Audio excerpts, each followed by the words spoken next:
Hey everyone, I'm going to talk about 7 makeup facts that you may have never heard about. They're very entertaining facts ranging from statistics to laws to just regular everyday makeup facts that you may want to know for yourself. So first things first, I'm going to get my makeup started. Also, my camera's a little off because I just barely broke my tripod. So I have my camera like squoze between two things to hold it up.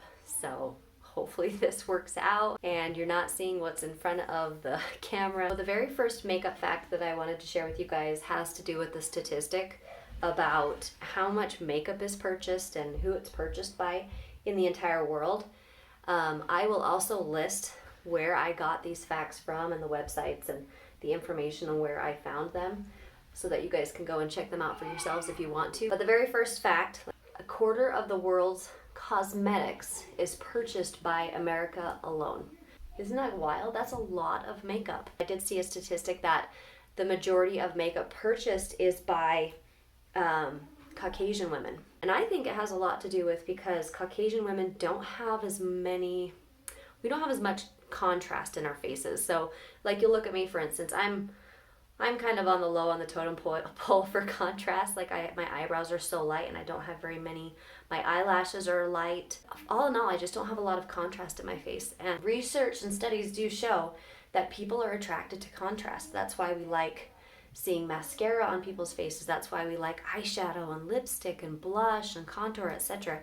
Because it creates this contrast and we're able to see people's features so much better and we're drawn to that just naturally. But that's not one of the facts that I wanted to share with you, but that is my theory as to one of the reasons why Caucasian women are one of the ones that purchase the most makeup in the world. All right, fact number 2 is that the average person that purchases cosmetics, and this can also include skincare too, guys. I think that I saw a statistic, don't quote me on this one, I won't have this fact in my description, 40% of cosmetics, if not more, is skincare.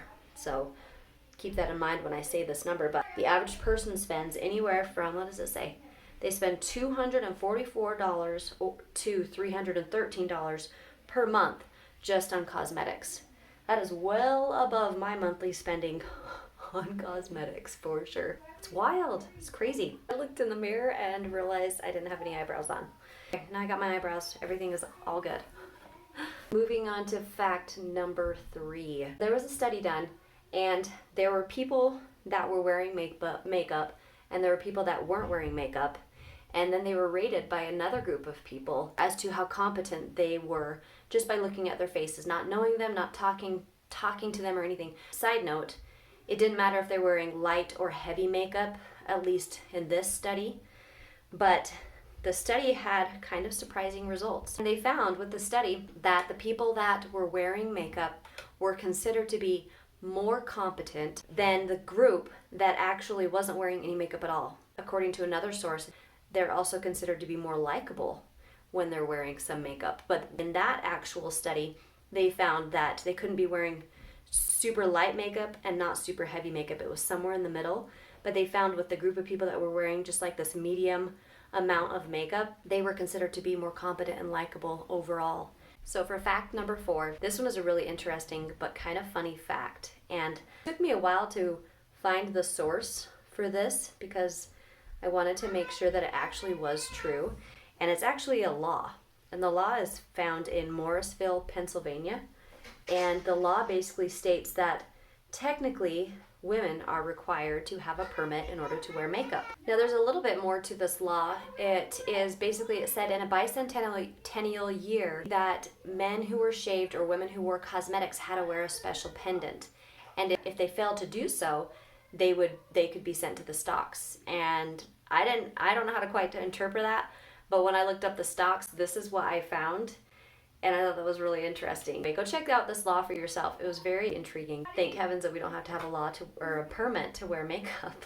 So for this 5th fact, I want to know, what is the first makeup product that comes to mind that you feel that generally boosts people's self-confidence? What is the first makeup item that immediately boosts your self-confidence? And for me, mine would be mascara or my eyebrows. Mascara was definitely my go-to back in the day before eyebrows became like a really big thing or before I even knew that I needed eyebrows and how much they helped to define and shape my face. The product that boosts the most self-confidence, second place was mascara. And the very first, drum roll please, is foundation. I mean, I feel like that's pretty common for most people, would be foundation. Okay, the sixth fact about makeup. Makeup does not hide texture, guys. Makeup does not hide texture.